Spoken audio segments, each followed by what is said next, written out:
આપા કઈ જગ્યા છે? આ જગ્યા છે પાણ દાદા રહ્યા ને એ 12 વર્ષના થયા ને ત્યારે અહીંયા વેદ વાંચવા આવ્યા હતા. પછી એને 11 મહિના સુધી વેદ વાંચ્યા. 15 લાખ વેદ નું કથન કરી અને બધા ગતને સમજાવવા નીકળ્યા હતા. આ જગ્યા એ છે.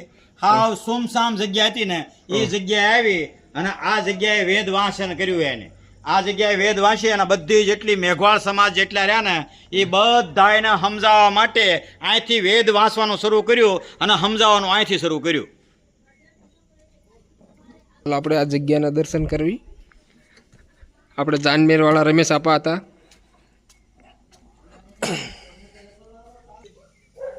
હવે આ જગ્યા છે ને આ દાવડા દેવ છે. આપણે જેમ મેડીએ દાવડા દેવ છે ને એમ દાવડા દેવ નું અહીંયા સ્થાપન કરેલું છે. અને અંદર જે છે ને રાજા પણ સ્થાપન છે. આ જે ઢોલિયો રહ્યો એ રાજા આપવાનો ઢોલિયો છે. અને આ જે કબર છે એ લક્ષ્મણ આપવાની કબર છે. અને આ રહ્યું એનું અજયપાળ બાબરોની જે સ્થાપન કરવાનું આપણે ઓટામ કેમ સ્થાપન કરવી એની ક્રિયા છે. ઓકે, આપણા દીકરાની ખબર છે. લક્ષ્મણ આપવાના દીકરાની ખબર.